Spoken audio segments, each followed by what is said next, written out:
Thanks for coming out, and thanks for making a nigga feel comfortable in the gayest place on earth. You guys got Disney World jealous out this motherfucker. Man, I didn't really think it was that gay at first. I was like, what is everybody... Because when I was coming out here, everyone was like, man, that place is really gay. I was like, what the fuck is everybody talking about? It's not so gay. And then I wandered into that Castro. God damn, I said, this is America's anus right here. This shit is deep. Went to that Tenderloin. It was nothing tender about that motherfucker at all. That shit was rough. The opposite of tender. I have never seen crack smoked so casually before. These niggas was sitting in front of Starbucks smoking crack and drinking coffee. I said, this is off the hook. Talking about politics.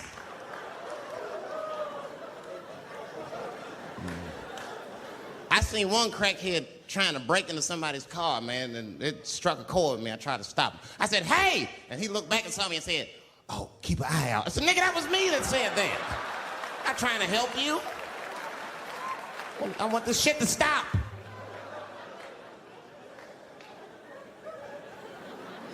Crackheads are like that. I had a crackhead break my car window one time. Broke it! You know what he stole? Fucking candy bar I had lying on the seat. That's all he took. It's a goddamn candy bar. I was so mad. I drove around the neighborhood for 5 hours looking for a crackhead with chocolate on his face. I did that. I finally found when I grabbed that motherfucker and said, hey man, what's all this chocolate on your face, motherfucker? He looked confused. Chocolate? This is doo-doo, baby. I said, ah! Oh, man. This place is insane. But you know what I like about San Fran, and the reason I picked this city to do my special was because of all the major cities in America, somehow people get along here better than anywhere else I've seen in the country. That's right. That's right. And I always admired San Fran for that. And today I realized how you did it. Put all the niggas on the other side of that bridge. There's nothing, this shit ain't happy on that side. You leave San Francisco like, bye, thanks for coming to San Francisco. Come back in April, we're having a sale on Birkenstocks. As soon as you get to the other side, welcome to Oakland, bitch. Click, click.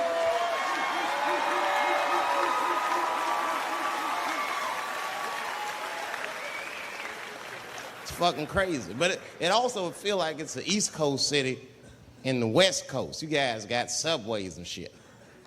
I'm scared of public transportation. I was on a bus that was held hostage 45 minutes. It wasn't life-threatening. I don't want to give you that impression. It was a dude jerking off, but the shit was scary, son. It was scary. It was right before it happened, I was on the bus smoking a cigarette. It's a long story. It's not the coolest shit I ever did. And people freaked out. Sir! Sir, put that goddamn cigarette out, okay? This is everybody's air, sir. I flicked it. I didn't want any trouble. And just at that moment, coincidentally, this homeless dude, out of nowhere, pulls his dick out. Started beating off. And I was furious. Because nobody said shit to this guy. They were just looking like, oh my God. I was the only one on the bus that had the balls to say anything to him. And it's not even like I was brave, really. It was that, you know, I was sitting next to the motherfucker. I had to say something. Come on, dog, you hit my elbows. Stop. Son, stop. That's all I said. I didn't want to say too much.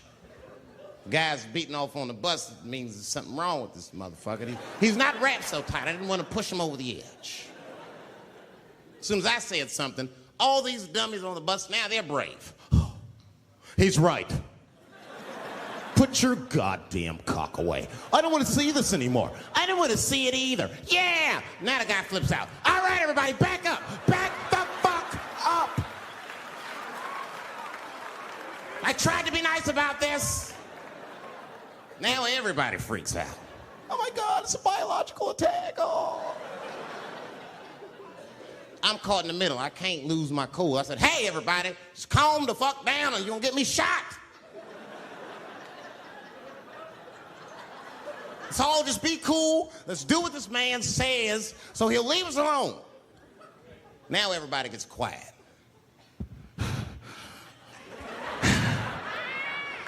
That's better. That is better.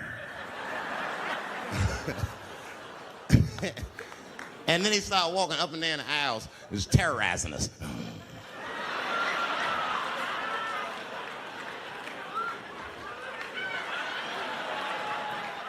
And then he starts making demands. You in the pink shirt, squeeze your tits together. Oh God, no, no.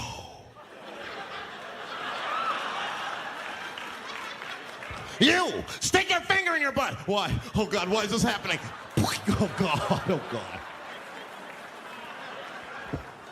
He was working my way. Shit was tight. Just that minute. I got saved, dudes. I was so lucky. This guy at the other end of the bus, he snapped.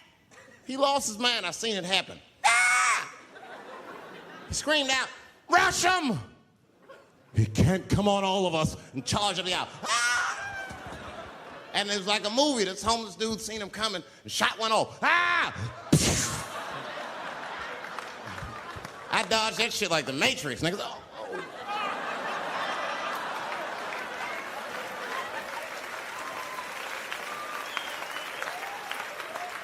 The guy behind me wasn't so lucky, y'all. No! Oh! That shit was gross. It didn't kill him, but I'm sure that fucked his day up. You're not gonna have a normal day if the homeless dude busts a nut on your forehead and 8:30 in the morning. That's a wrap on the rest of the day. Ah! This guy was freaking out. It burns! Oh! Oh! Oh! Everyone was standing around looking at him. Even the homeless dude felt bad. I guess he was finished. He came back to his senses. Oh, this is my stop. I said, relax, motherfucker. I had to say something. Relax. Oh, I can't. I got AIDS. I know it. I said, you can't get AIDS from a homeless dude busting a nut on your forehead. That's not how it spreads. I don't even know if that shit's true. That's just what I told him, man. He was so scared I had to say something. I don't know where AIDS comes from. Who the fuck knows? Scientists don't even know. Scientists still say AIDS started because somebody had sex with a monkey. Word. After all this research, this is the best explanation that you came up with, mother. Nobody fucks monkeys and people, you idiot. You either fuck monkeys or you fuck people. That's it. There's no in between. You're not gonna get some monkey pussy on Tuesday and then be like, oh, let me call Charlene on Thursday. No. Once you fuck a monkey, that's a firm decision. I'm out of the human pussy game for good. It's ridiculous. You act like monkeys are just as open as waiting for people to fuck them, man. It's ridiculous. The monkeys don't want to be fucked by people. Think about it. Think how hard it would be to catch a monkey and fuck it. That's ridiculous. That's how it had to go down. Who you think you're just gonna walk up to him in the woods and bribe this nigga with fruits and bananas? Hey, buddy. Hey.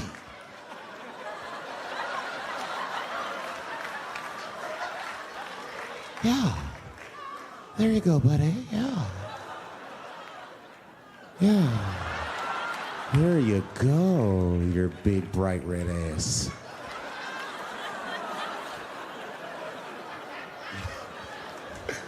This big, bright red booty. You know how strong a monkey is? Would rip your dick off like the celery stalk. Just throw that shit in the tall grass to never be seen again. Hey, dog, we gonna go to the club, pick up some girls. You trying to roll? Nah, man, I'm cool. I'ma stay home, dog. Chill with my monkey. You know how long it took me to train this monkey to suck my dick without peeling it?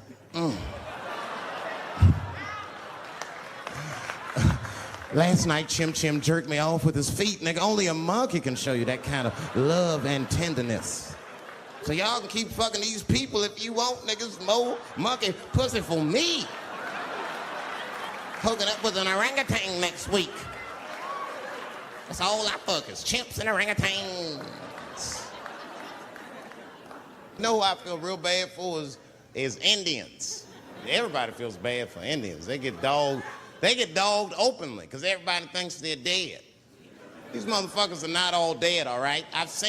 With my own eyes, I've seen a gathering of 1,500 Native Americans. They were all gathered in one place. The place is called Walmart in New Mexico. There's Indians everywhere. I'd never seen Indians before. I wasn't even sure if they were Indians. It's fucked up, but I asked one of them. It's not nice, but I seen him in the sports section looking at bows and arrows. I had to say something. Excuse me. I don't mean to be rude. Are you an Indian? And he was cool. Yes. Yes, I'm Indian. Still didn't believe him. I had to test him to be sure. This is fucked up. But I had a gum wrapper in my pocket, so I balled that shit up and I threw it on the floor. And a single tear came out his eye. I said, oh, shit. I had so many questions. So what tribe are you from? I am a Navajo. I said, word. I studied you in social studies. You're a hunter-gatherer, correct? He said, I guess so. That's what you wish to call it. I said, why? What do you call it? He said, I am an alcoholic.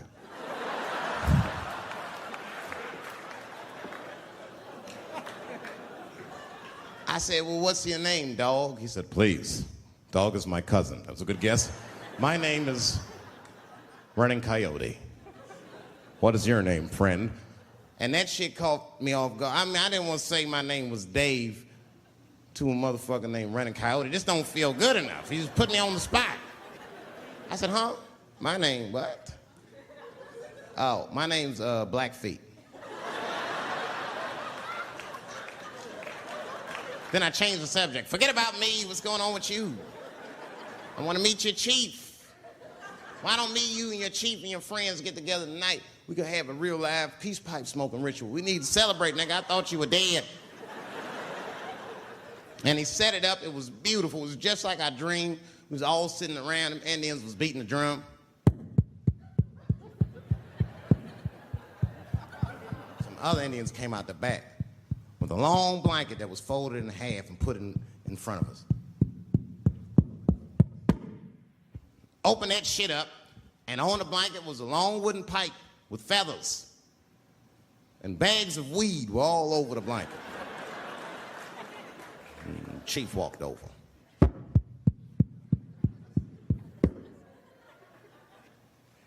The big ones are 50. The little ones are 25. And these are 10.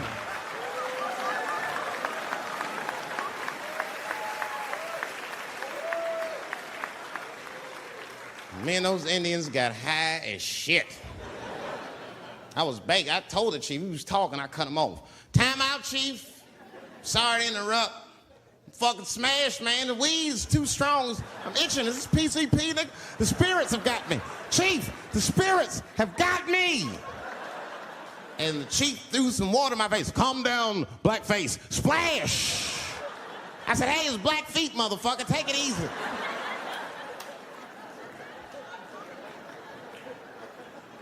Blackfeet, you're welcome to stay amongst me and my tribe for the night until the spirits leave you. And they gave me my own teepee to sleep in, which sounds nice. I personally felt like it was a little fucked up You know, because they all had houses, man. It's like, why can't I sleep with y'all in the house and watch TV? Nigga, I can't be on this grass all night.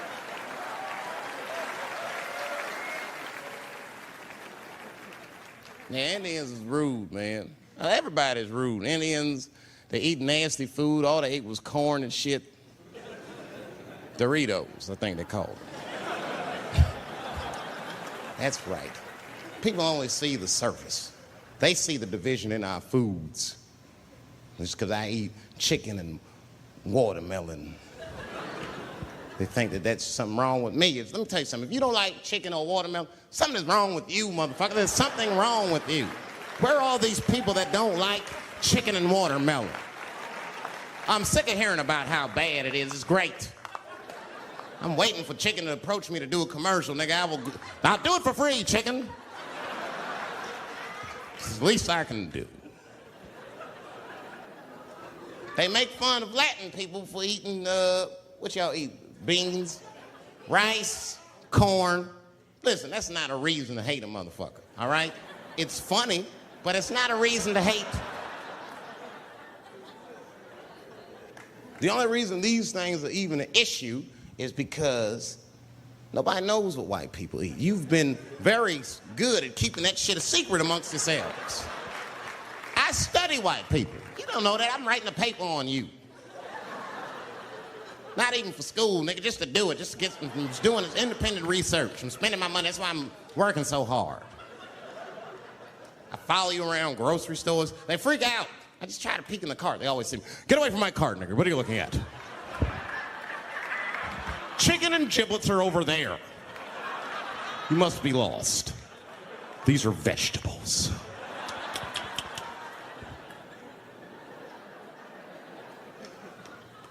I know what you drink. See how quiet it got?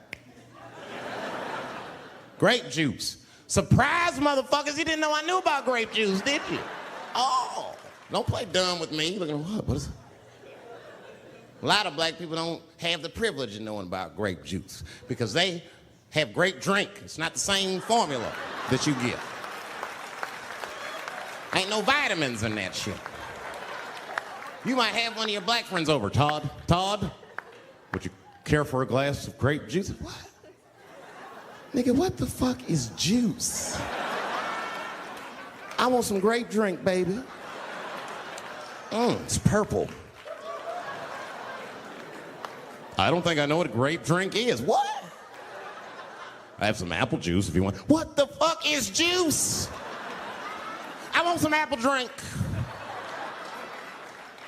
Scream.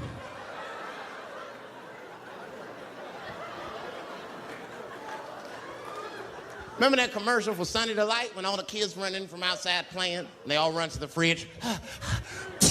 All right, I got some purple stuff, some Sunny D. As soon as you say Sunny D, all the kids go, yeah! Watch the black kid in the back. If you ever see that commercial again, look at that black kid. He'd be like, I want that purple stuff. That's drink, nigga, that is drink. They want drink. I want all them vitamins, nigga, I want drink. Sugar, water, purple. That's the ingredient, sugar, water, and of course, purple.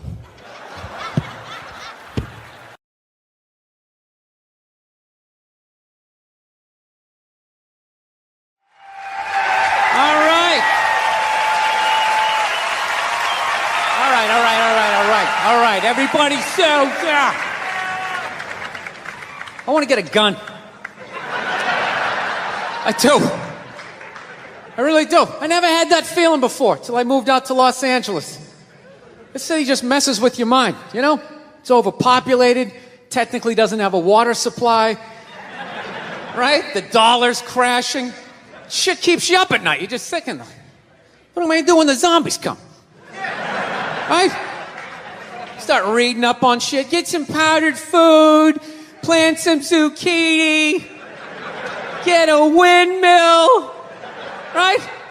And that's all well and good, but if you don't know how to fight, all you're doing is gathering supplies for the toughest guy in the block.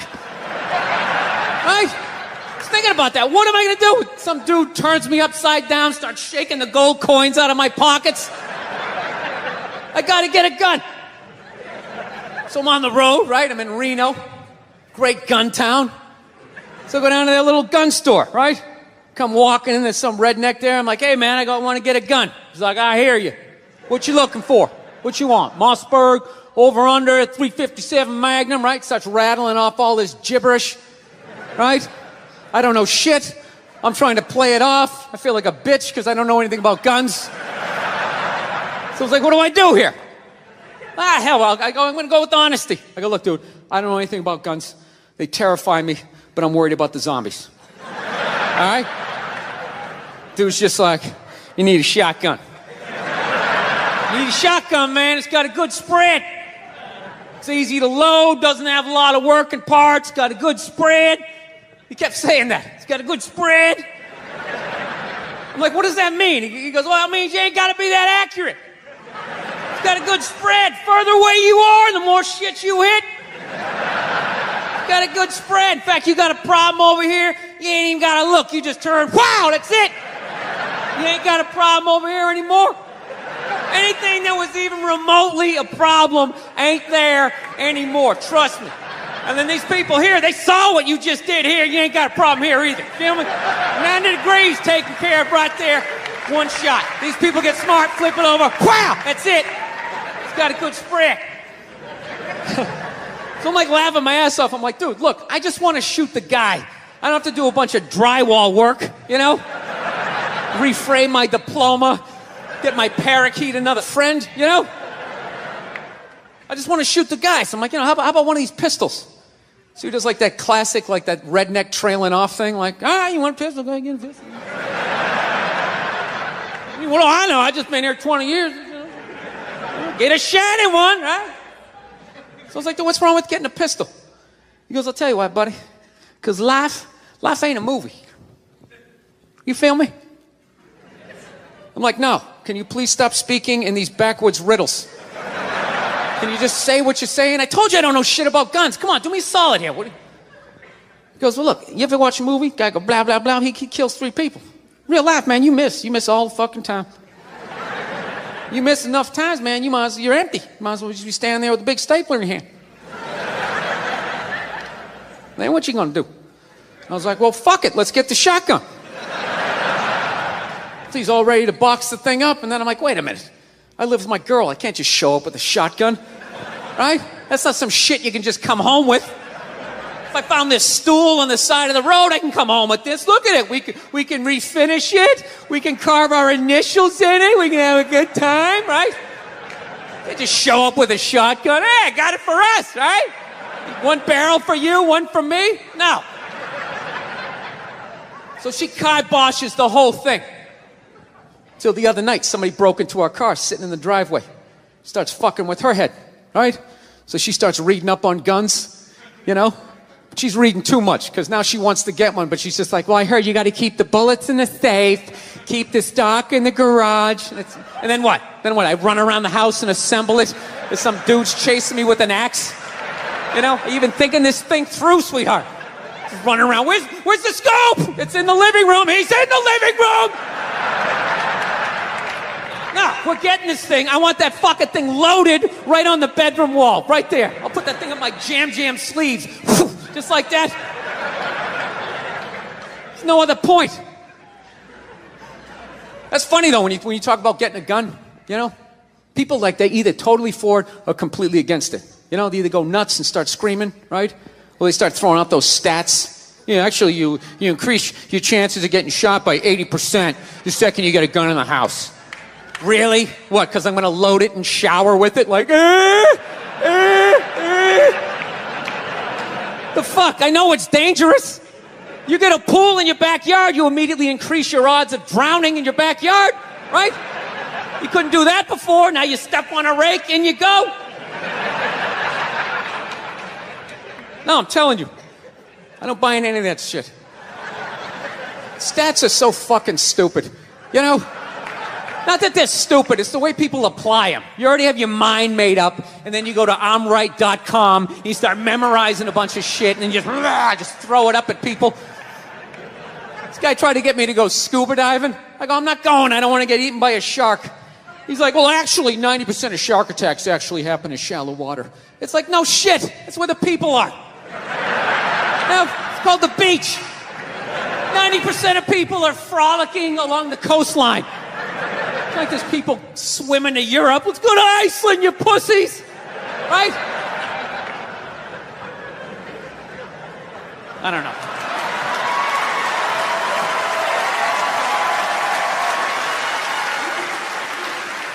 I hate guns, personally. I can't stand them. Yeah, but I have several. I don't want them, but I feel like I need them. Don't forget where I live. I live in Ohio. And anyone that knows anything about Ohio knows that even the word Ohio is an old Native American word. It means, literally, land of poor white people.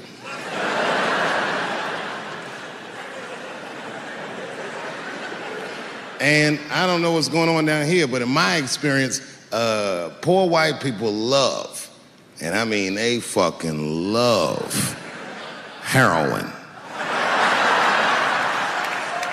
They can't seem to get enough of it. I didn't even know what I was looking at first. I was just driving like, why are all these white people so sleepy out here? These things.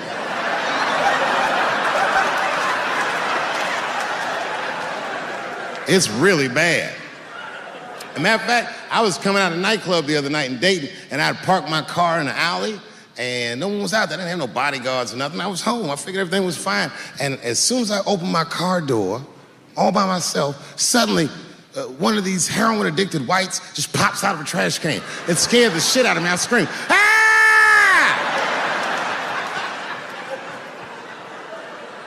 And then I realized it was a woman. She was fucked up. She's like, hey, man. Hey, man, relax, okay? I'm sick, all right? I need some drugs, man. Please, I'll suck your dick for $5, man. I was like, ugh. 2.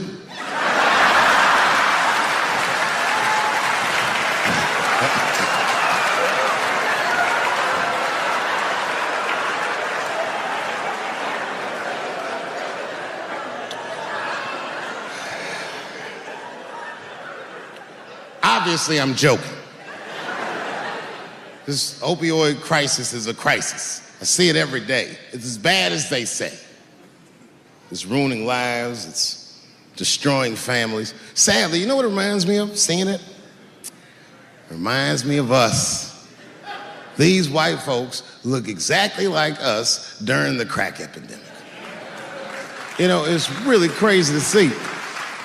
And all this shit they talk about on the news about how divided the nation is, I don't believe it. I feel like nowadays we're getting a real good look at each other. It's wild because I even have insight into how the white community must have felt watching the black community go through the scourge of crack. Because I don't care either. Hang in there, whites. Just say no. What's so hard about that?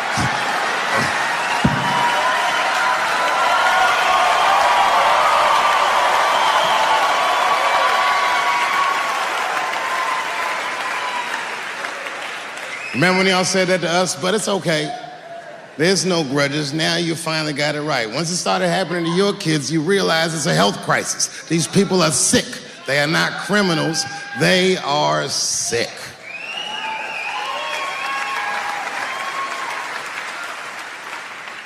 Be that as it may, I'm armed to the teeth. First gun I bought was a 12-gauge shotgun. I didn't want the gun. Remember, though, I'd moved to a farm, and I was sitting there on the porch, and I see a white dude walking across my property, entitled, like he's supposed to be there. He had a rifle over his shoulder, too. Ain't that a bitch?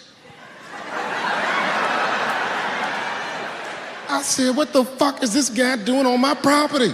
I was mad as shit, but I was unarmed. So I ended up just waving to this motherfucker like a bitch. I was just like...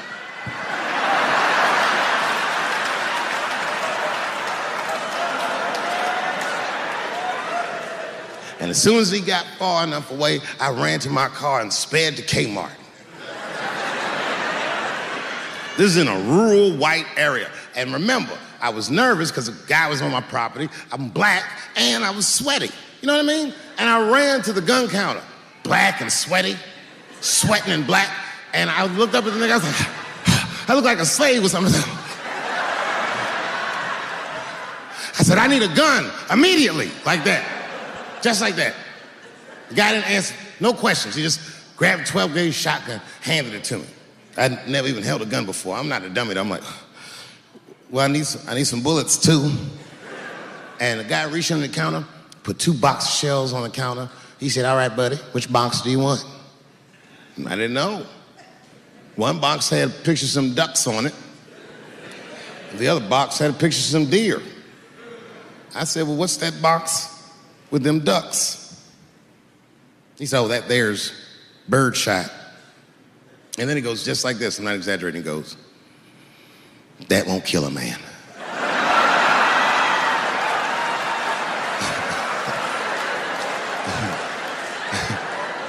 He said, it'll just pepper him up nicely. I said, what the fuck? Pepper? You know what it means to pepper a motherfucker up? It means that when the shell explodes, hot BBs will shoot out of the barrel of the gun, not killing a motherfucker, but penetrating their skin and shallow flesh. Boy, that's gotta hurt. Hot BBs? Ha ha! Remember when Dick Cheney shot a motherfucker in the face and he lived? That was birdshot. I said, well, what's that box with the deer on it? He goes, oh, that there's buckshot. That'll put a hole in the goddamn truck if you wanted to. But I didn't know that if you're defending your home with a shotgun, the formula dictates that you're supposed to buy both boxes. This was not a formula that I was familiar with. It goes like this. The 6 shots in a 12-gauge shotgun, so when you load the gun, you load it like this. First shot, bird shot. Next shot, buckshot. Bird shot, and then after that, gun's Jamaican. Buckshot, buckshot, buckshot.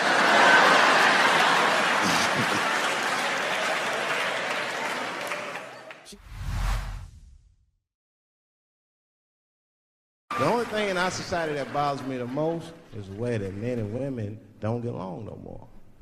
That's really what's bugging me about it. Men and women just don't get along. Like, I hear women say this all the time. I know a lot of you sisters be like, chivalry is dead. Don't you? Don't y'all feel that way? Like men aren't gentlemen anymore? That's right. Chivalry is dead. And women killed it.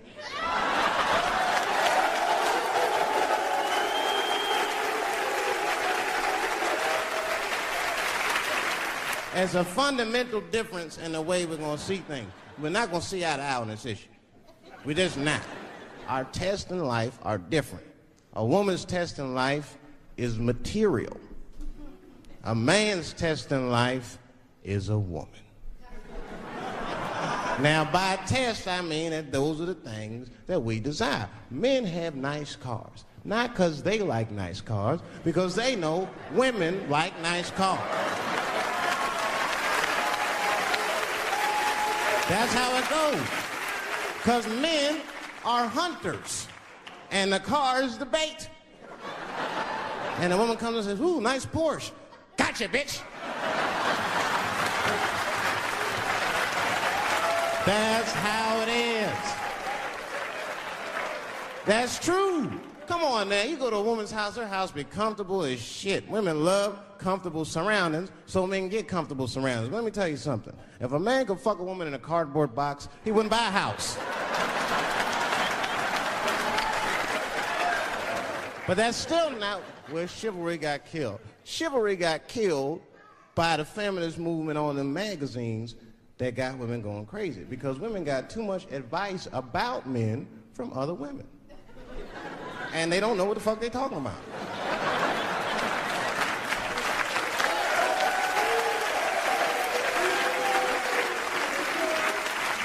And it's true. I see this shit in the magazines.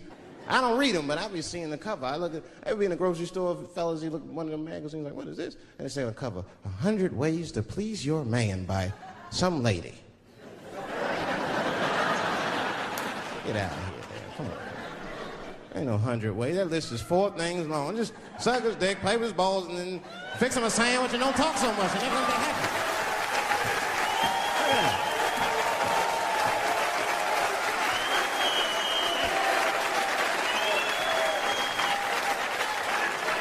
And then the magazines trick the women. The magazines start picking at your self-esteem. Every page you turn, you start feeling fatter and uglier, and you feel like your clothes aren't good enough. And the magazines have you forgetting how fucking beautiful you are. And that's what happens. Now look what happens.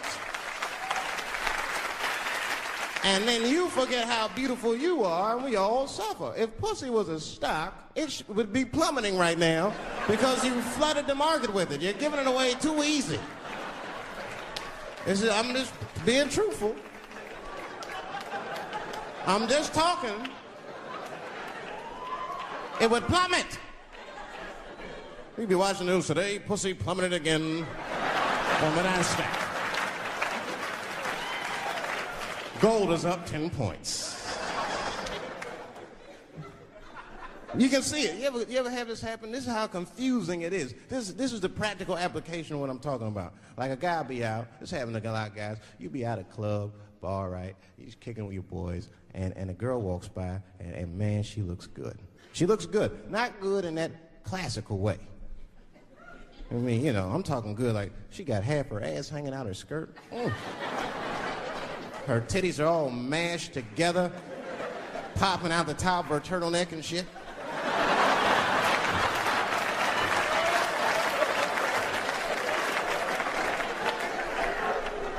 And you with your buddies, right?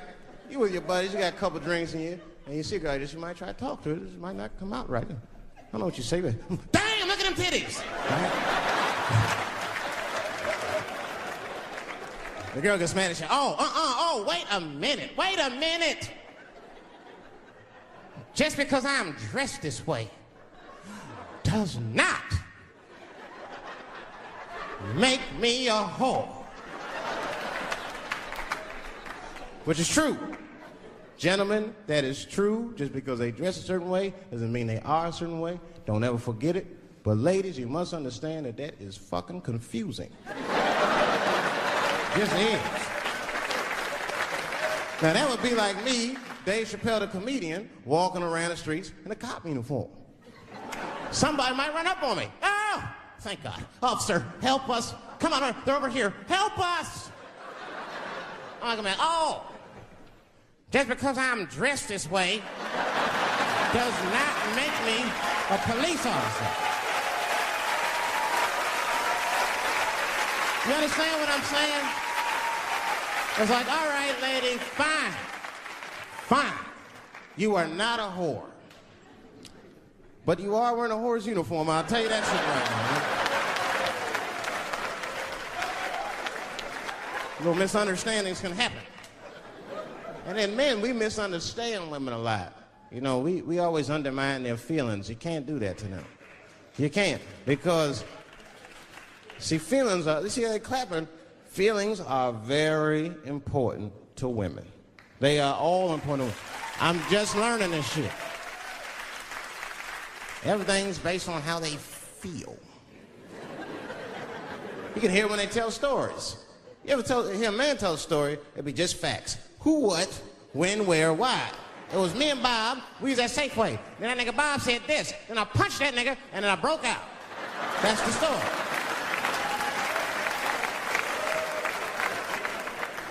That's the story. Women tell stories, all these feelings. Well, first of all, you have to understand, I was on my period, and I just talked to my mother, so I was feeling like, God damn, there's too many feelings. What the fuck happened? Get to it. But I gotta talk about them. Gotta talk about them. That's how they always get me. I'll be sitting there, watching TV, chilling and shit. My old lady come up to me. David, we need to talk. Fuck! I don't say that out loud. That's how I feel inside. Because I know every time we need to talk, We need to talk about some shit that I gotta do. We don't ever have to talk about anything she needs to do.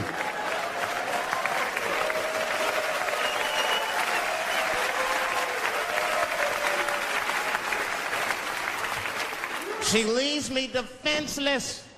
I have to do what I have to do. David, we need to talk.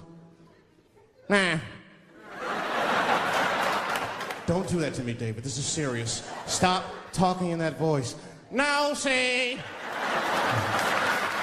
I gotta do this, see. Ah, see.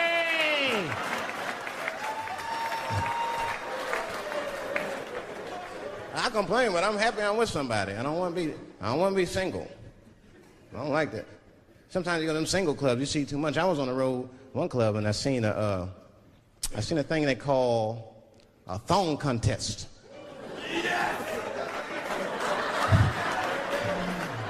Yeah, I seen a thong contest.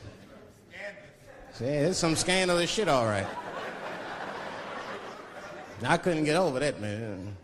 Because the DJ, I was dancing with a girl, and the DJ said, everybody that wants to be in the thong contest, please report to the DJ booth. The girl was like, excuse me. They put on that song, let me see some thong, thong, thong, thong, thong, thong. Them girls was going off. Some of them pulled their pants down, some of them pulled their skirts up, all of them just shaking their butt. Some of them didn't even have underwear on, they was just fucking shaking their butt. I mean, really, I was fucking disgusted. But I couldn't turn away.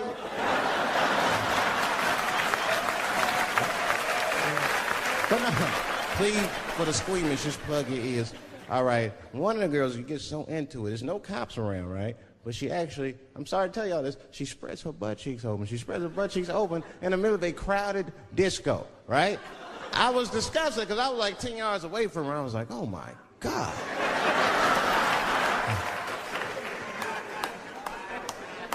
Is that her birth canal?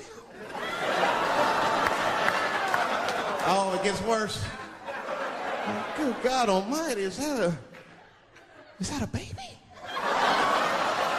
I know that's gross. It's gross, because it was a baby. Oh, it was the same baby from the projects. She's like, I snuck in the club, nigga. I got that weed if you need me.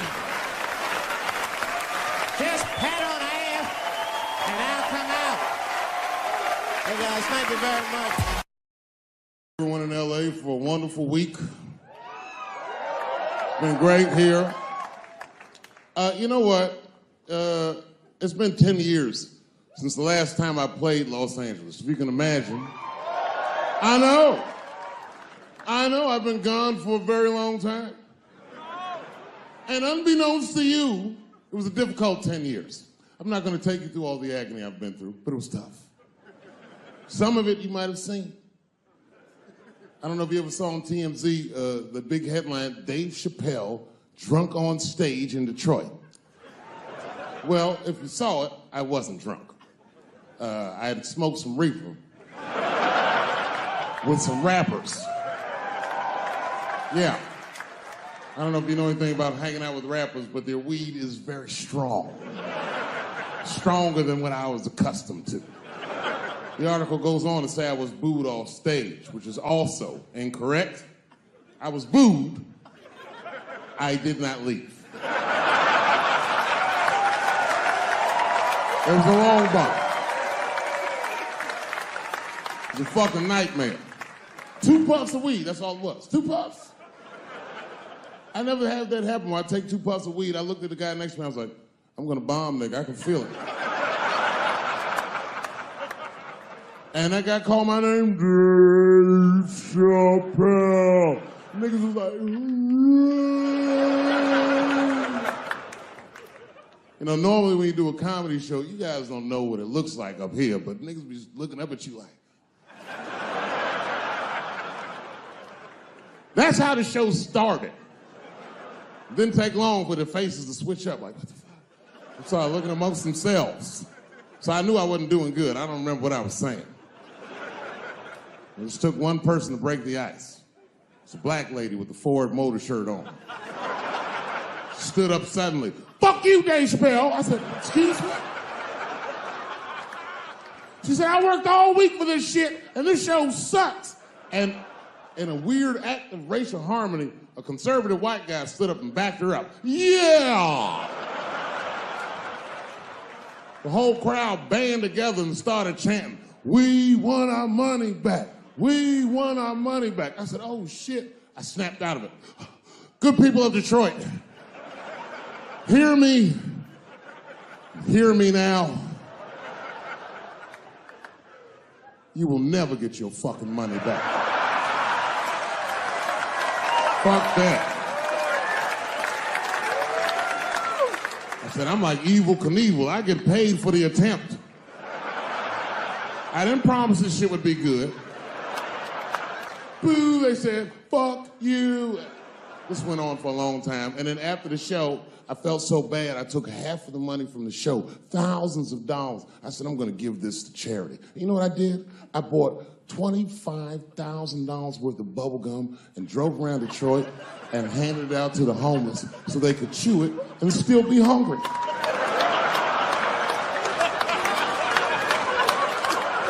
I was very mad at Detroit that night.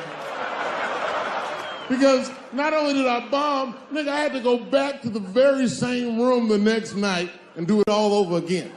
Fucking nightmare. That would be like if you were having sex with a woman and for some reason, this would never happen, but for some reason, she had a mouse trap in her pussy. You get caught in the trap. And then you gotta fuck her again tomorrow night. I'd still do it, but you know, I'd be careful the next time. The old mouse trap in the pussy trick, eh? Fool me once.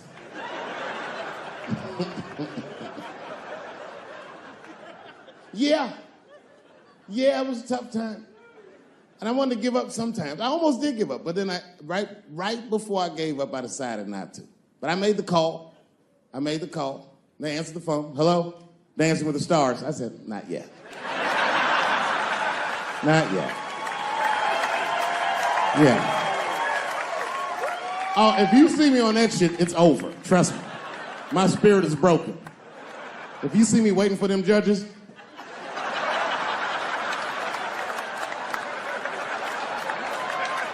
getting critiqued on my cha-cha, fuck that. I've been hanging out in there. I haven't been working in LA, but I come out here and hang out and shit. I was out here a few weeks ago. I almost got arrested. I'm not bullshitting. This happens to a lot of black people. What happened was, I was coming out of one of those nightclubs in Hollywood, and my friend saw me. I guess I was wobbling or something. So he just rolled up. He's a good friend of mine. He's like, hey, Dave, give me the keys. And I was like, all right, nigga, just take the keys. And I got in the passenger side of my car, and he drove it. And it was fine. Just talking, chopping it up. And then on the 10, the blue and whites hit us. Now, I should tell you, the friend that was driving me was black, which really doesn't have anything to do with the story, other than to let you know there was fear in the car. Not my fear. I'm black, but I'm also Dave Chappelle.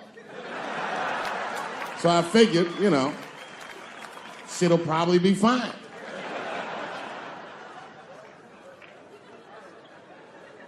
Traffic stop started off on the right foot. Cops came up to the driver's side. Hi, how you guys doing? And he recognized me immediately. Oh, Dave Chappelle. And I looked at my friend like, we getting out of this shit. And then he says, you know, you guys were swerving in the lane. Do you mind just stepping out the car for a second? Still no cause for alarm. I looked through the rearview mirror. The body language of the arrest looked good. He's talking. So then I started fucking with the radio. You know, a traffic stop's going good if you listen to the radio when someone else is outside of the car. But then when I looked back in the rearview mirror, something had gone horribly wrong. That motherfucker's back there like.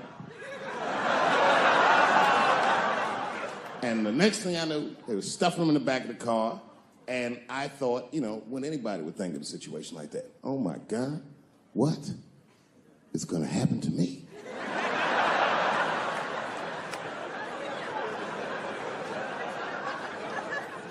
And the police walked up to the window. Mr. Chappelle, we had to arrest your friend. He refused to take our breathalyzer test. I said, that motherfucker. Not complying, that's odd. So, officer, what's gonna happen to me? Well, you're fine. We're just gonna have to ask you to step out of the car so we can impound the vehicle, and we'll arrange for you to have a ride home. I said, oh, well, nah, I would rather you just give me the keys. He said, well, Mr. Chappelle, your friend already told us he's your designated driver. We can't look good. And then suddenly the shit turned into Vegas. He was like, I'll let you blow for it. I said, excuse me? He said, if you blow in my breathalyzer. I said, oh, nigga, I thought you was trying to get your dick sucked.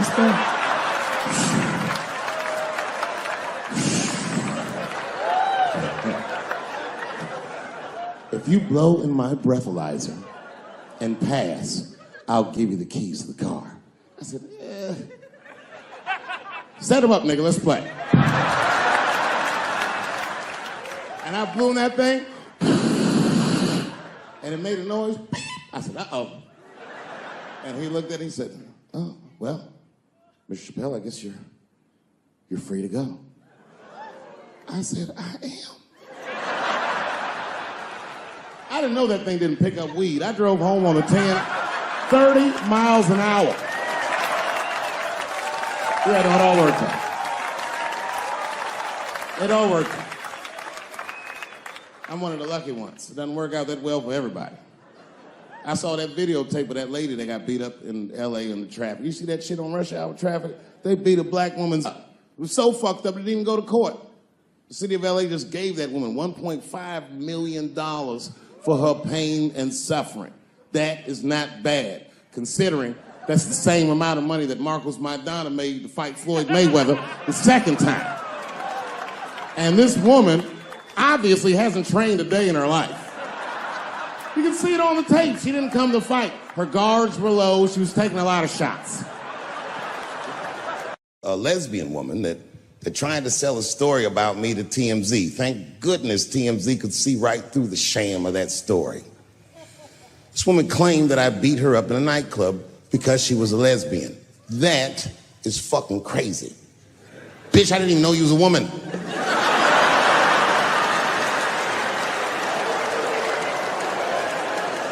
Thank God TMZ didn't believe that. Because I did beat the shit out of her, I'm not gonna lie. It was her fault, I had no choice. I came in the club minding my own business and a woman came up to me, she goes, oh my God, Dave Chappelle. And I was just being reciprocally nice. Hey, miss, how are you, blah, blah, blah. But not talk, nothing to it. And all of a sudden, this lesbian fellow stepped between us. Hey, nigga, that's my girl. I said, yo, my man, back up, like that. She said, I ain't backing up off shit, nigga, that's my girl. I said, bro, you're gonna have to give me 3 feet, like this. She said, stop calling me a man, motherfucker. I'm a woman. I said, what?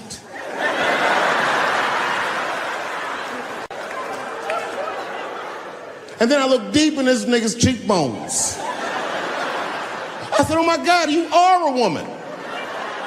It was just too much for me to even wrap my mind around. But I tell you what, I unballed my fist immediately and I softened my posture so that she would know she's in no danger.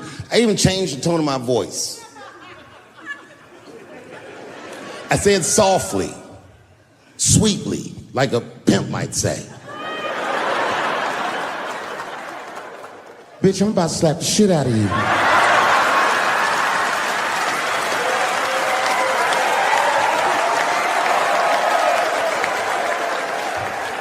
I should have done it.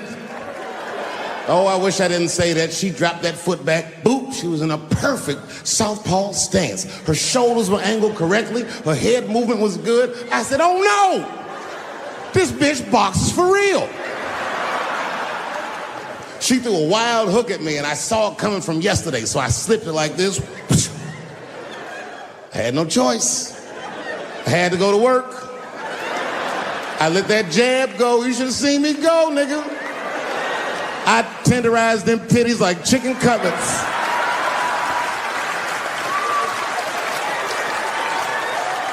I whooped the toxic masculinity out of that bitch.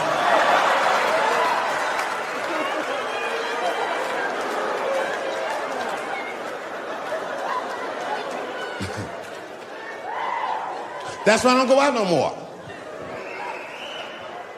Just trying to chill. I'm just trying to live a peaceful life. That's why I live in Ohio. You know, I live in a little town in Ohio. It must be like 3,700 people, small hippie town. Culturally, it might feel like Ann Arbor to you. You know what I mean? Just a bunch of hippies and shit like that. And niggas always ask me, like, Dave, why you live in that hippie town? And I'd be embarrassed to tell them the truth. But you know why I live there?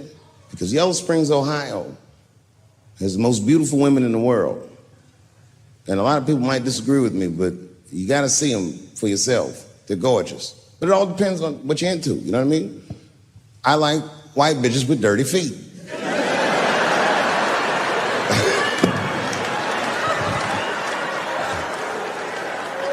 If I had a strip club in Yellow Springs, I would call that shit strippies. All naked hippies all the time. And I'd only hire girls with long titties and long vagina hair that looks like they slept on it.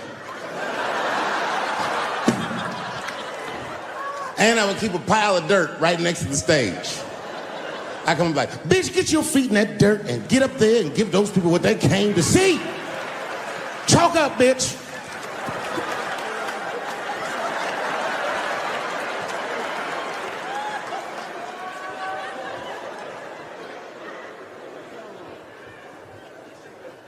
A couple years ago, I was in Ohio at a shopping mall. An old white lady, this is true, she was following me around the mall, which sounds paranoid, but I'm sure she was following me. Mean lady, too. You ever see a woman with lines on her face that just tell you, like, even if she smiled, it looked like it would hurt the muscles in her face?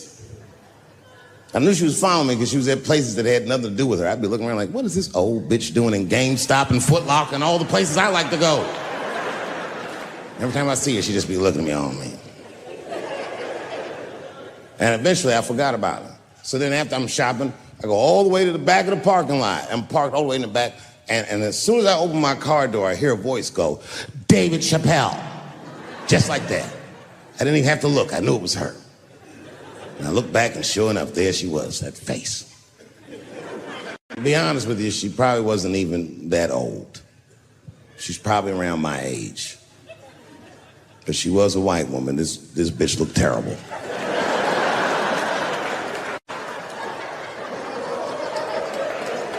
Going all the way. I kept my cool. I was nice. I said, hello, miss. And she didn't say anything back. All she said was, I watch your comedy. I said, uh-oh. And then she says, it's true, she goes, it sounds to me like you hate women. I said, well, you know what, miss? It's art. And you're free to interpret this art however you'd like. But I can tell you, as the maker of this art, that I don't believe that I feel that way. And she said, well, I think, and I said, shut up, bitch. Shut the fuck up. Before I kill you and put you in the trunk, ain't nobody around here.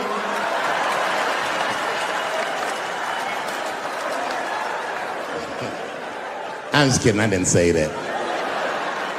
I felt that way, but that's not what I said. I was more clever than that. You know what I said? And this is exactly what I said. I said, miss, before you finish that statement, let me ask you a question. Where'd you see me? Did you buy a ticket to a concert I did? I doubt that.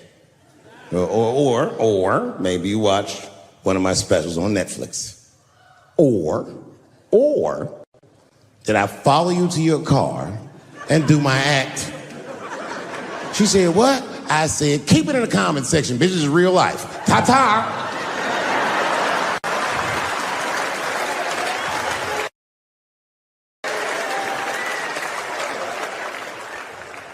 And then I drove off. Now, I got to tell you, and this is going to surprise some people here, but not everybody. People say things to me all the time, but what you don't know is it does affect me. I think about it.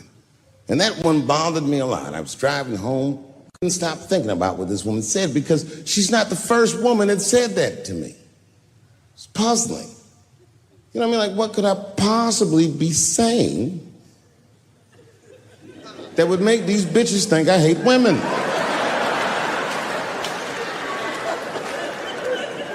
Couldn't figure it out. So you know what I did? I Googled the dictionary definition of a feminist just to make sure I was talking about the right thing. And do you know, sir, what the dictionary definition of a feminist is? I didn't either. Listen to this. Webster's defines a feminist as a human being, not a woman, a human being that believes in equal rights for women. I was shocked that that's what that meant. Because by that definition, I would consider myself a feminist. And I didn't even know that at the time.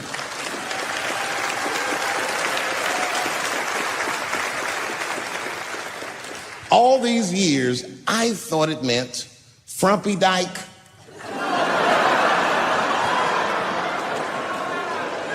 Well, that's who's always talking to me, some chick in overalls. Men are trying to rape us. Ah, not you, bitch, we please.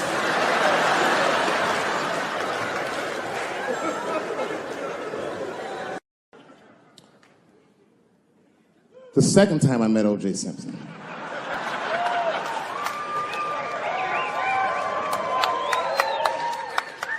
Was right after the trial of the century. There I was, now a young man of probably 23. O.J. Simpson was the most famous or infamous face on planet Earth. I was in a restaurant in Beverly Hills with my agents. I wasn't alone in the restaurant, but I was alone. I was the only black person in the restaurant. And in the 90s, that felt very uncomfortable. Now I tend to enjoy it at this age.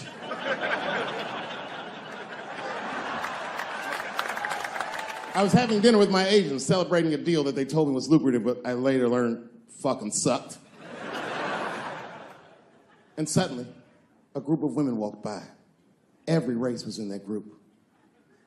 Black, white, Asian, Latina, white, and white again. They were all gorgeous. I watched them walk by. Then, I saw a familiar face. Al Collins, the man from the infamous Bronco check, towards the door. Couldn't believe what I saw. And then, close behind him, was O.J. Simpson, newly released from jail. The restaurant fell still. I was shocked. I didn't mean to say it out loud, but it just came out. O.J. He stopped, turned around to see who said it, saw my black face, and correctly assumed it was me.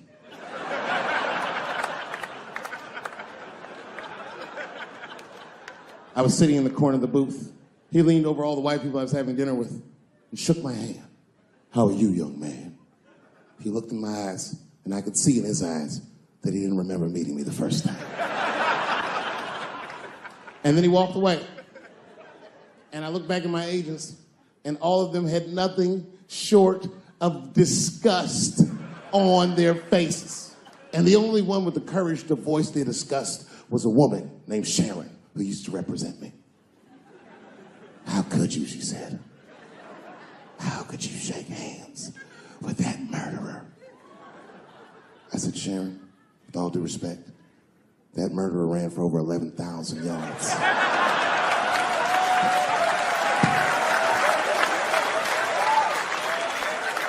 And he didn't fit. Glove didn't fit. Get over yourself.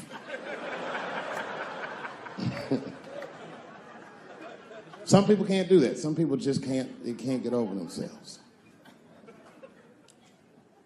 Gay people have a hard time doing that recently. Here we go. Here comes the deep water. No, recently I've noticed that. I noticed it with that Manny Pacquiao controversy. Yeah, no, it was now in the gay community's defense. Manny Pacquiao said some outlandish shit about gay people. Very, very not nice things that I won't repeat, but there was biblical verses and some analogies to animals. Wasn't a good look. Nike took his shoes immediately, which I thought was a little harsh. A little harsh. You know what I mean? Because he's just because he's Asian. You know what I mean? Fuck you gonna take shoes off Asian dude to appease a gay dude? You know what I mean? No? You don't know what I mean. But Asian people kind of know what I mean. No? No Asians in the front? No? No, this is what I mean. Okay, look. Okay, you're an Asian dude. No, I say this with no disrespect. But we're all Americans, right? And we can agree that America has a huge body count all over the world, but nowhere more than Asia.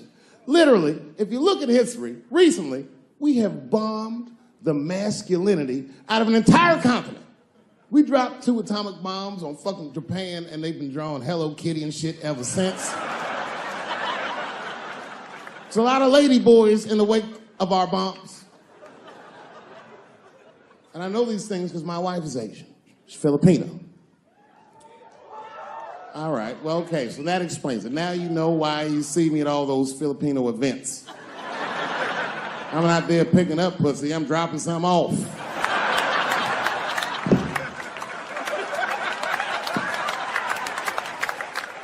I take my wife to all that shit. I took my wife to see Pacquiao fight Mayweather. We sat ringside, okay? That was a quiet car ride home. That's what that was. But if you know what's popping in the Philippines, you know that they got a whole generation of kids in the Philippines growing up without their mothers. Yes, a lot of women in the Philippines go to the Arabian Peninsula, they come to the United back home, which is still one of the #1 staples in the Philippines economy, money that their expats send back to the Philippines. The men, on the other hand, are left rearing children, twiddling their thumbs, waiting on their wives' checks. These men have been fucking emasculated. And then suddenly, a boxer rises from amongst them and reinstates their manhood with his motherfucking fist. This is not the guy you're supposed to ask, what do you think of homosexuals? He's not your champ. Shit. That's why I don't have a sneaker deal, because if you say something that people don't like, they'll take your fucking shoes off. Road ahead. They've got the longest mental gap to bridge. That's all I'm saying. Because, you know, whenever I see one of them T's on the street, I don't mind them, but I'll be like, man, I miss Bruce. I'm sorry, guys. I'm 42. I remember Bruce Jenner. Before the Kardashians, before all that, this motherfucker was a white American superhero. It was amazing. He was beating Africans at track and field. We'd never seen anything like it. He was on my cereal box growing up. You know how much of that cereal I ate, nigga? I didn't know he was gonna do that.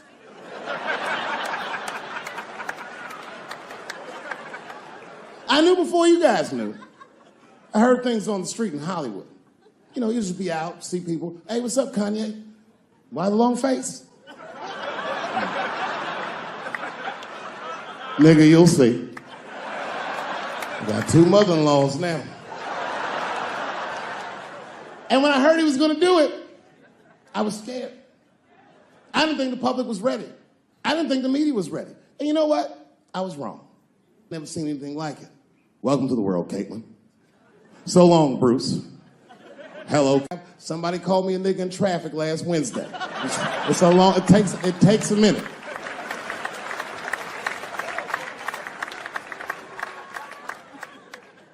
My wife's friend, Stuart, told me that. My wife has a lot of gay friends. Stuart's their leader. She has a lot of gay friends. And I don't like them.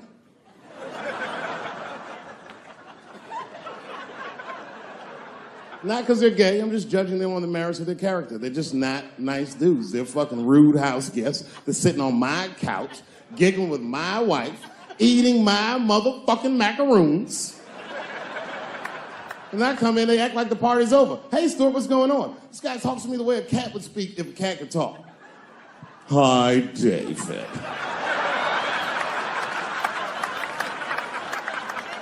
Stuart, what's all the beef, man? What's going...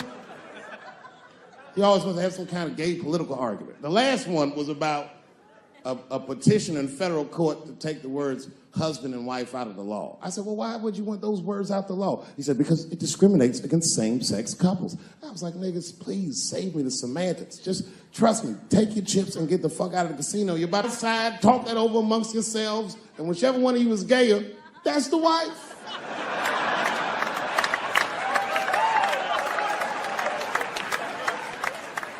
No, Stuart didn't like that. Stuart educates me about this movement, you know what I mean? I didn't even know shit about it. He told me it's called LBGTQ. I was like, what the fuck is the Q? Does that even make sense, Q? Turns out Q is like the vowels. That shit is sometimes Y. It's for gay dudes that don't really know they're gay. You know what I mean? Like prison fags who are like, well, I'm not gay, nigga. I'm just sucking these dicks to pass the time. I'm not G, I'm Q. Ugh.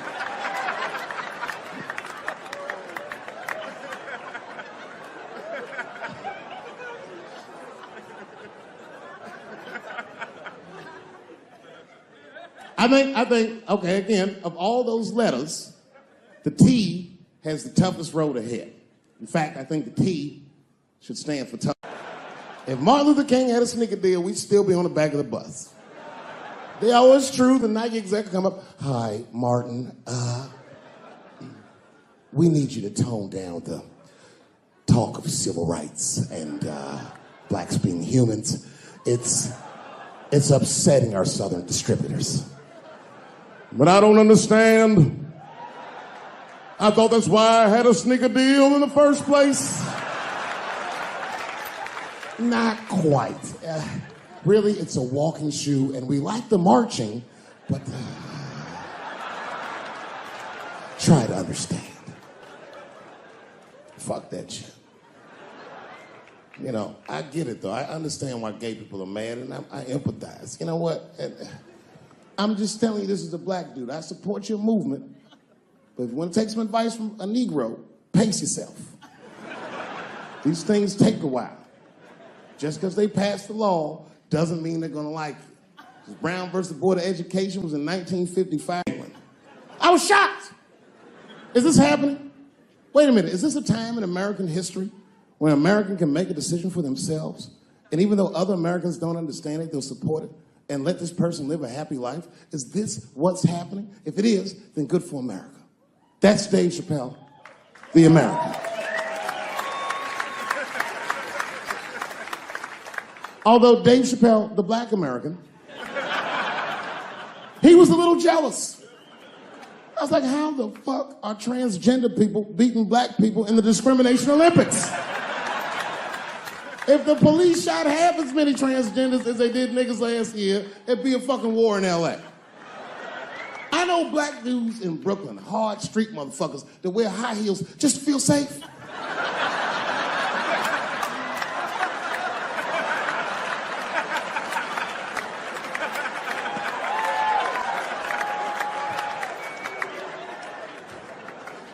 Transgenders are gangsters. I used to do business with a transgender in Hollywood. Man, everybody would be scared of her in the boardroom. She'd walk in there, newly minted woman, high heels, purse. Shit.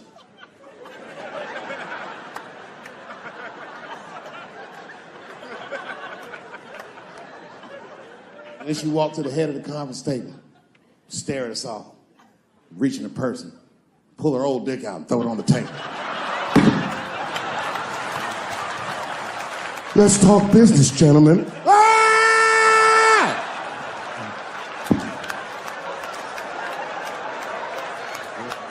Shit is scary as fuck. If your best friend pitched that to you, you'd be horrified.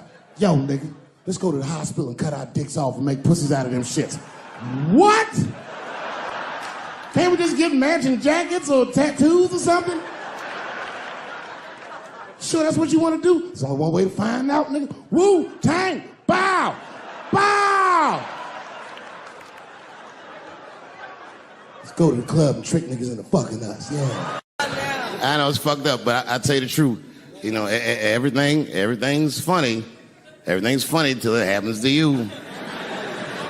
3 months A mere 3 months after that terrible attack that Chris Rock endured, I was on stage at the Hollywood Bowl, and a lunatic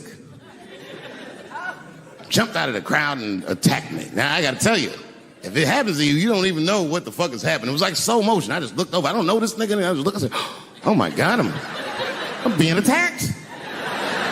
And this motherfucker was ragged. He jumped at me. He was like, ah! I'm old, but I'm fast. I caught this motherfucker's head with my hand and pulled his hoodie over his eyes. I can still feel his head in my hand. It was spongy. He had been growing dreadlocks. Not the beautiful dreads that Rastafarians grow. These were accidental LA homeless dreads. This shit had leaves and sticks and bottle caps and shit in it. Some kind of grease. I was like, ugh, like this. And then I fell down. And he knocked me all the way on the ground. And I was like, man, this is a bad situation. I'm like, I don't know if I'm gonna die or what's gonna happen. But in that moment of vulnerability, you know what occurred to me that had never occurred to me before in my life? In that moment, it occurred to me that bodyguards should not wear dress shoes to work. Travis! This nigga Travis came out slipping and sliding on some kind of beautiful loafer and fell flat on his back. Bop. I said, oh my God. Now both of us are down. I gotta handle this shit myself. So I popped right back, boom. And then the kid that knocked me down, he popped out, boom. And we looked at each other and realized at the same time, I was bigger than him. And that motherfucker took off running. And I started to chase him and I said, fuck him. And I picked the microphone up. So I'm gonna finish this show now. That's right.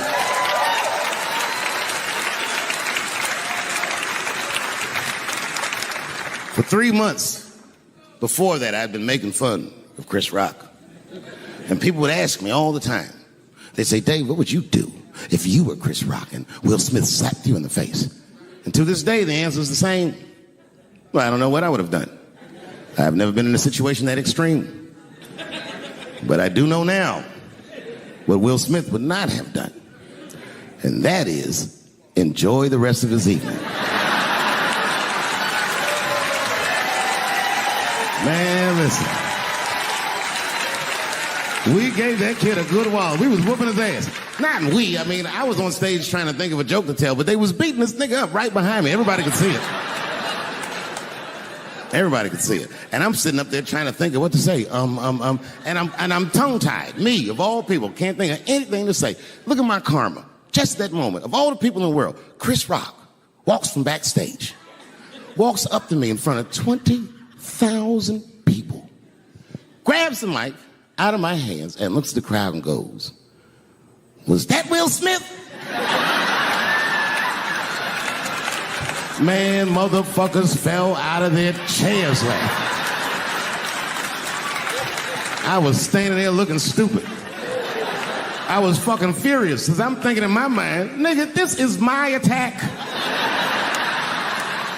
You got attacked 3 months ago. Now you have jokes. So I snatched the mic back from Chris and tried to get one off, but my shit did not go good at all. I didn't know what to say. I was just like, it was a trans man. And the crowd was like, boo. It's LA, we like trans people, boo. I know, I felt so bad. I felt so bad. But I know why I did it. You'd have to be there to understand, but man, when that guy tackled me, it was like it's like a movie or something. You gotta picture this. Picture a famous person you like. Every famous person you could imagine was at that show. It was like the biggest night that Hollywood had ever seen. And when that guy tackled me, he cleared the bleachers. I had to watch the tape afterwards to know this happened, but as soon as he tackled me, Jamie Foxx was the first motherfucker that jumped out of the crowd. He was wearing a white cowboy hat like he knew this shit was gonna happen to him. Never seen this nigga in a cowboy hat before. And Jamie started chasing that motherfucker around like any given Sunday. And that kid was fast as shit, was juking and shaking, and he broke Jamie's ankles, and he just kept running. And then Jon Stewart from The Daily Show ran from backstage and jumped at this motherfucker like Super Jew. He was like, ah! And the kid seen Jon coming, so he jumped back and Jon went flying that way. And this kid was fast. And then he turned around, he sees the emergency exit, he starts running for the emergency exit. Just before he got to the door, motherfucking Puff Daddy from Bad Boy Records jumped in front of the door. That nigga was like,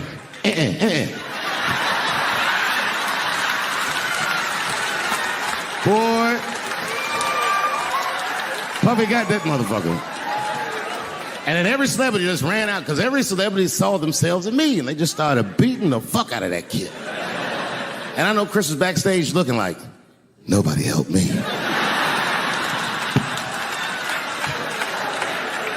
Everybody hates Chris.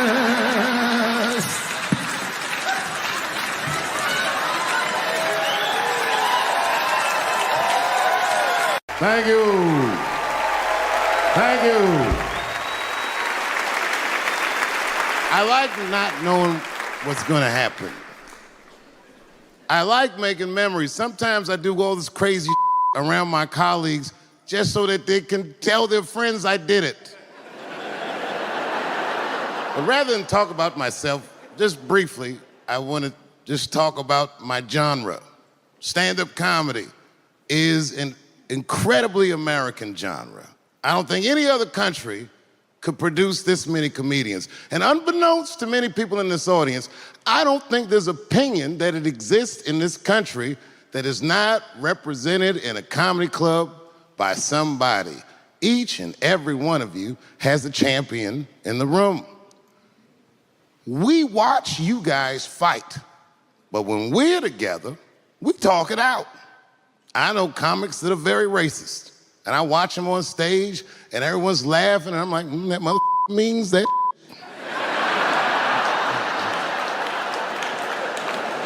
Don't get mad at them, don't hate them. We go upstairs and have a beer, and sometimes I even appreciate the artistry that they paint their racist opinions with. Man, it's not that serious. The First Amendment is first for a reason. The Second Amendment is just in case the first one doesn't work out.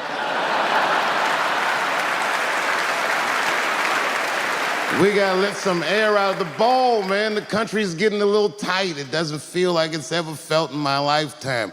So tonight, I am honored that my colleagues are here in comedy and in music.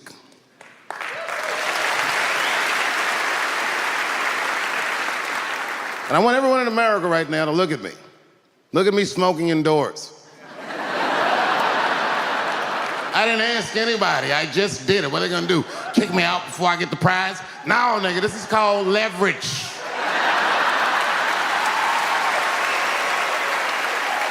The thing that I liked best about tonight was that I saw so many people from different parts of my life, like friends that I grew up with here in DC, friends of mine from Ohio then and now, friends of mine from comedy clubs, all the musicians that blew my mind. You guys have no idea how you inspired me. I want to give a special shout out to my OG, Tony Woods. Miles Davis has a quote.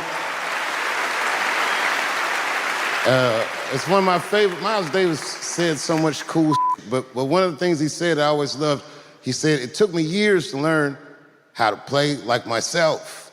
You know, he would watch other musicians and he would try to play like Dizzy or Bird, or all the guys who were great. Tony Woods was my Dizzy and Bird if I was a Miles. I was trying to play like you. You were the first person I ever saw do it absolutely right. You were fearless and you told the truth. There's something so true about this genre, when done correctly, that I will fight anybody that gets a true practitioner of this art form's way, because I know you're wrong. This is the truth, and you are obstructing it. I'm not talking about the content, I'm talking about the art form. Do you understand? Do we have an agreement? And what I really wanted to say tonight, and I'm glad I get the platform to do it, I'm gay. I am gay, and I can't wait to see what this does for my career, being gay like this. So many special shout outs. One of the main architects of the comeback of the century, my brother and my mentor, the mighty Stan Lathan. I never dreamed that I would be able to work with someone as great as you. These last 5 specials, straight fire. I wouldn't want to do another special with anybody else but you. So eat your mother vegetables and live as long as you can, because we doing a few more of these bitches. Neil Brennan, your speech made me cry because it reminded me of all those hard days of work and all that money I never got for it. The other real special shout out I gotta make, because none of this would have been possible on any level without this person, is my mother. Mom. My mother. Mom. You have no idea what I put this woman through. If you had just given birth to me, that would have been more than enough. But the fact that she raised me and raised me well, we had a real oral tradition in our house. I knew the word griot when I was a little boy. A griot was a person in Africa who's charged with keeping the stories of the village. Everyone would tell a griot the stories, and they would remember them all so that they could tell future generations. And when they got old, they'd tell them to someone else. And they say in Africa, when a griot dies, it's like a library was burnt down. And my mother used to tell me, before I ever thought about doing comedy, she said, you should be a griot. And she'd fill me with every story of black life. You know, she's educated in African-American studies, and she would let me understand the context that I was being raised in, that I'm being raised in a hostile environment that I have to tame. By the time I was 14 years old, I was in nightclubs, mastering an adult world. It was terrifying. The crack epidemic was going on, and my mother would hear gunshots outside and be scared to death. Maybe it's my son. But early in my career, if you remember, Mom, you used to sit in the club with me. She'd do a full day of work. You'd be back there falling asleep, just waiting for me to go on. She would watch my show every night. Do you know how long that car ride is home?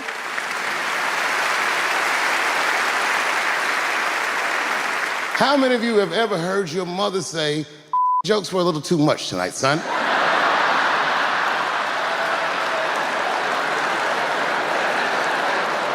I was a soft kid.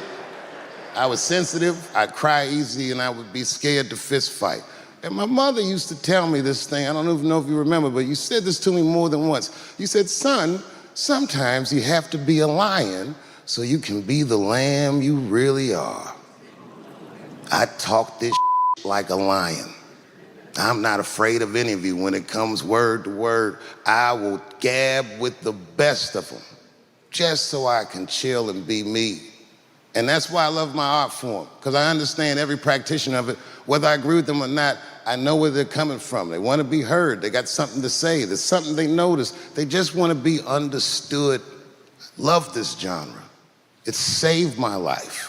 So tonight, Mom, I would like to honor you in a very special way that I cannot do on my own.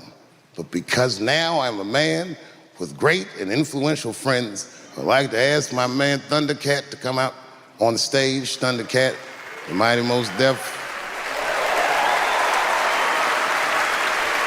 Washington, D.C., thank you very much for giving me a home and a place to start. Today is officially Dave Chappelle Day in Washington, D.C. The mayor declared it last night.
Okay.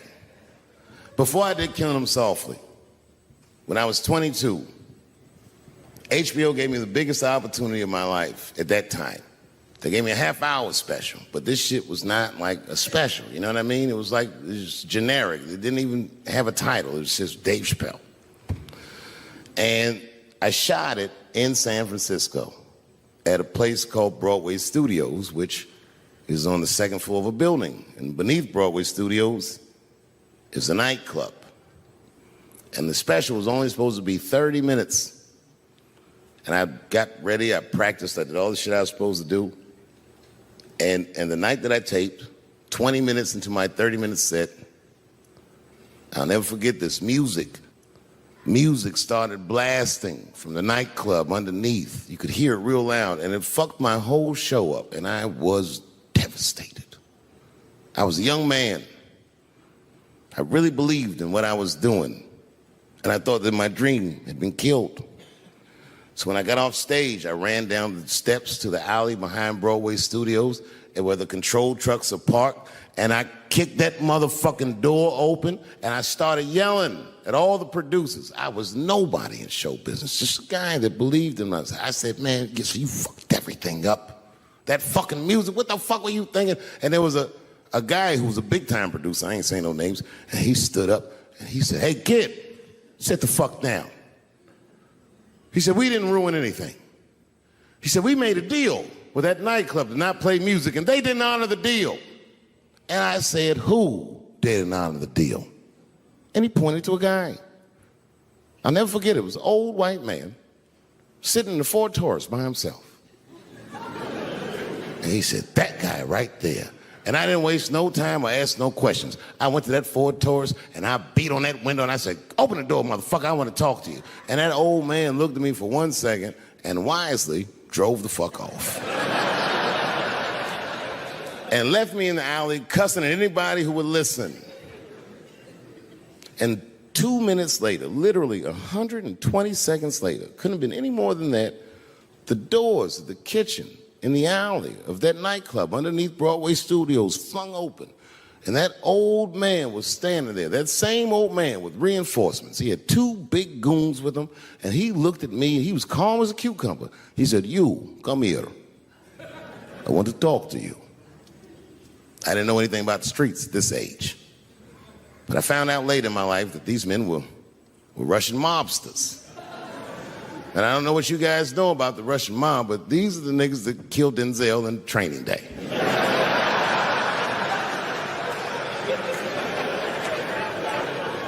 And all the producers knew what I was up against. They said, Dave, do not go in there. And I said, fuck y'all. And I walked right into that kitchen, and they closed the doors behind me, and it got dark as fuck in there. And I knew, I'm not dumb, I knew I was in a bad situation.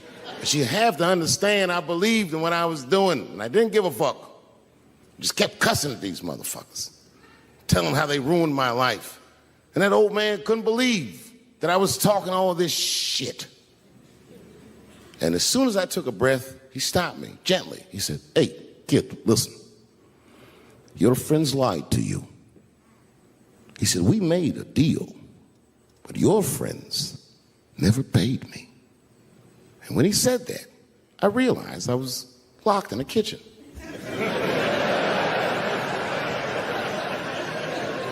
I realized he was telling the truth, which would make me wrong. And the very moment that I realized I was wrong, for the first time, I was afraid. You see, it's a funny thing if you believe you're absolutely right. You can get drunk off the feeling of how right you are. That's why gay people are so mean.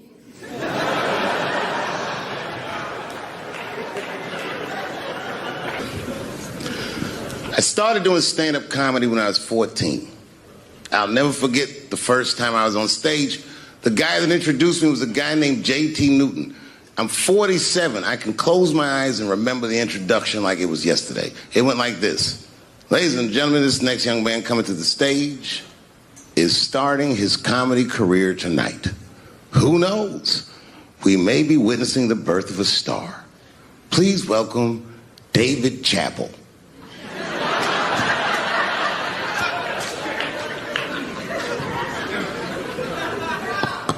From the first time that I ever held a microphone, I was sure this was it. I knew I was home. I knew I had found my thing. And my God, man, I was a child. I got good. Matter of fact, I was good from the moment I started. And I'm not saying this to be a braggart. I'm telling you the truth. These old niggas was in awe of me. How is this little boy so poised? They used to say. I was. I mean, you know, I got better, but it started out good. About a year into it, when I was 15 years old, I had written a joke during the AIDS epidemic about having a Goodyear condom. Something, I don't even remember the joke. Something about an industrial strength condom by Goodyear. I just remember all the comedians really liked that joke. And there was an older comedian.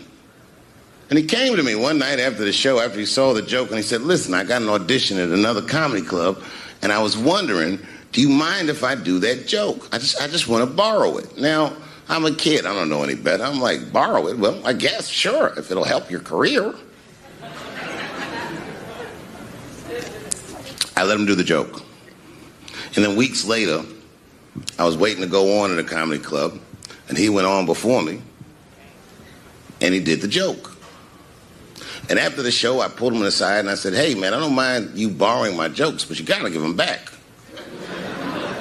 He said, oh, I forgot to ask you. He goes, let me buy that joke from you for $50.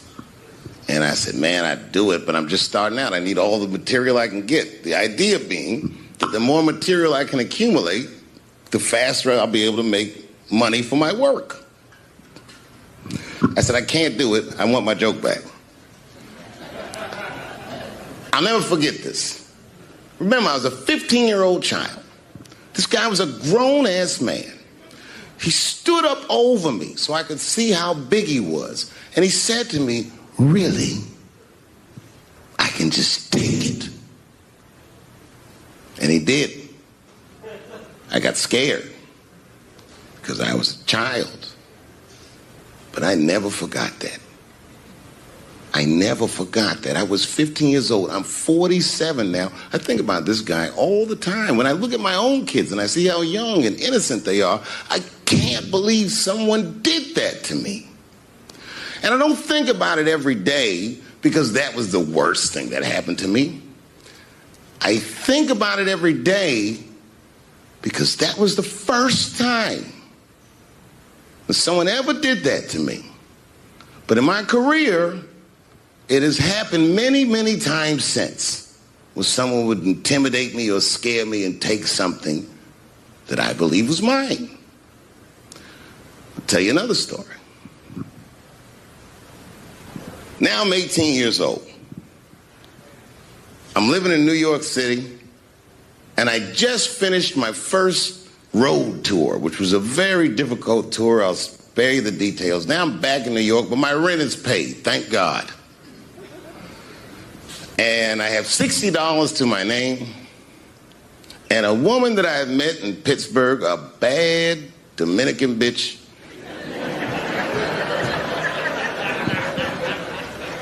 was coming to New York. She was going to spend the weekend with me. I couldn't wait for her to get there. She was coming that evening. But remember, I only had $60 for a whole weekend to entertain a bad bitch. Now I'm walking through Greenwich Village, and I see something I've never seen before. 3-card Monte. You know what that is? Yeah, the guy had the whole thing. The table was set up, and he had the 3 cards, and the crowd was hooting and hollering, and he was like, find the red card, find the red card, and people were playing. Sometimes they win, sometimes they lose, but it was really exciting, and I'm standing there watching it, and I noticed while I'm watching them play this game that the red card, the one you're trying to find, had just a little bend on the corner. And I'm watching it, and I'm like, yo, this guy doesn't seem to know that red card is bent. I'm going to beat this motherfucker. And And I walked up to the table and I said, let me play a hand. And I put my last $60 on that table and he starts to shuffle and find the red card, find the red card. And I kept watching that bent card go around the table, make sure I kept my eyes on that bent card. And when he stopped shuffling and he said, find the red card, I pointed to it with confidence. Here it is right here. And he flipped it over and it was black. And he took my money. I couldn't fucking believe that. How did this nigga do that? Was that magic or sorcery? I was confused. So you know what I did? I sat there and I watched him for a real long time play the game. And I realized that all those people who was doing all that hooting and hollering and betting, my God, they were his friends. They were in on the whole thing. I felt so wronged. I felt so stupid. And then the next sucker came up to the table and was about to put his money down. And I said, fuck that, man. Don't put your money there. All these niggas is in on it. It's a trick.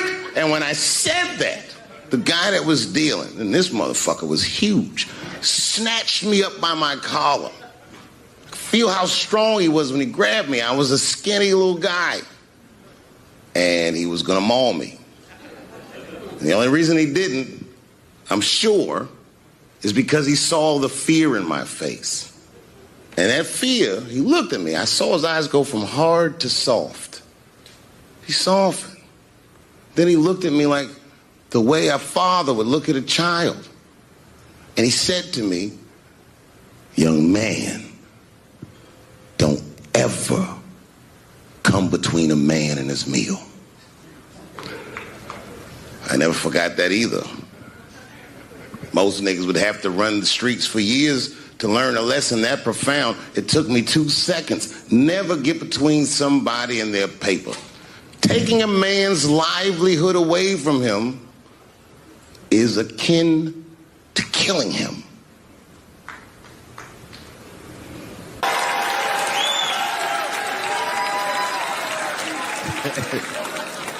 Look, it was way more intense than what you guys might have read. I don't know what you read, but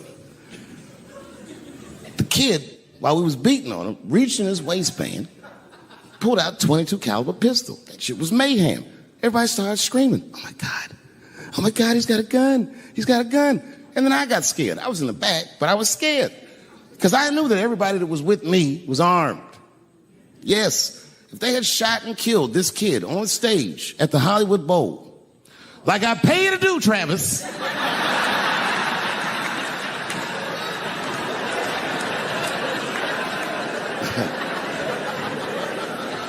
But Travis G'd up. Travis wrestled the gun out of the kid's hand, and then he took it like this and tried to chamber the round, and he couldn't.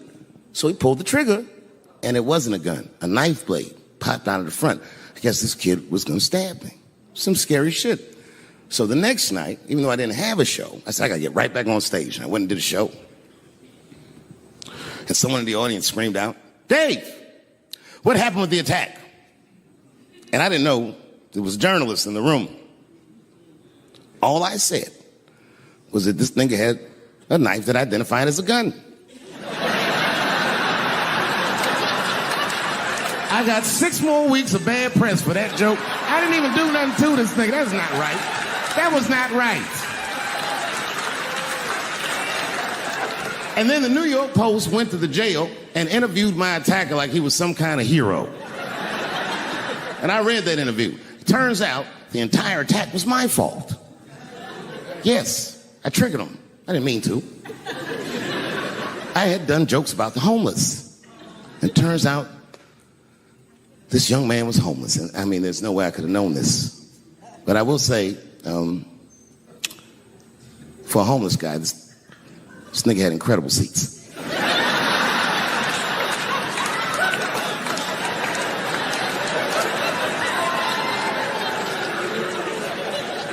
Oh, and they said I triggered him because I had done LBGTQ jokes, and it turns out this fella was a bee.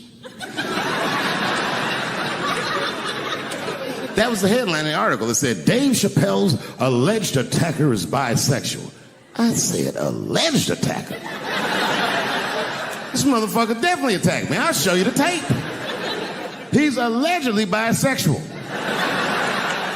I'm gonna need to see him suck somebody's dick before I believe the rest of this article.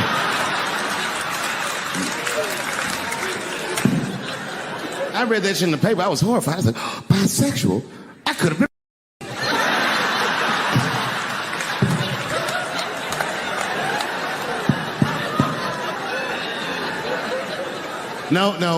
No, you know what though? It's not funny because after all that madness ensued, I went to the hotel room. I was by myself and I opened the door and my wife was in there alone. She was sobbing, like sobbing. I said, oh my God, what's wrong with you, bitch? Did you get attacked too?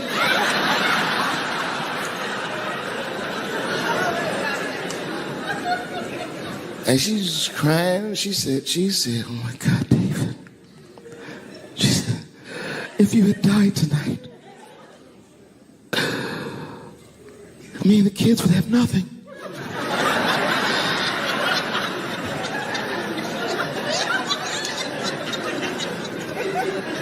Then I knew it was serious. So I sat down on the bed next to her. And I reached in my pocket, I pulled some keys out that she had never seen before. She said, oh, what are those keys? And I gently placed them in her hands. I said, sweetheart, those are the keys to my safe deposit box. God forbid anything ever happen to me. But if it does, don't even worry about it. You and the kids have everything you need in that box. I've already taken care of it. And she was looking at them keys, and I could see her mind realize what we were actually talking about. And then she just started crying harder. And to be honest with you, that made me cry a little bit too. And we hugged each other real tight.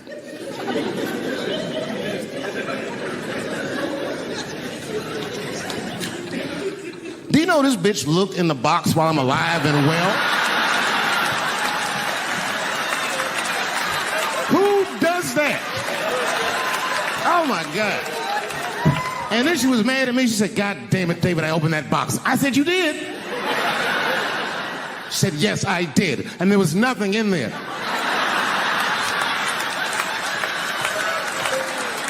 I said, nothing? Oh.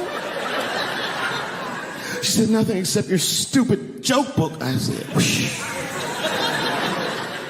She said, well, sweetie, look. If you tell those jokes exactly how they're written, you and the kids should be fine.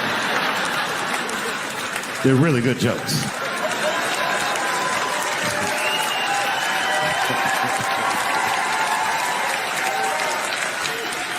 She's like, good jokes? What is this shit? Come join me in my watery grave. No, you gotta roll your throat.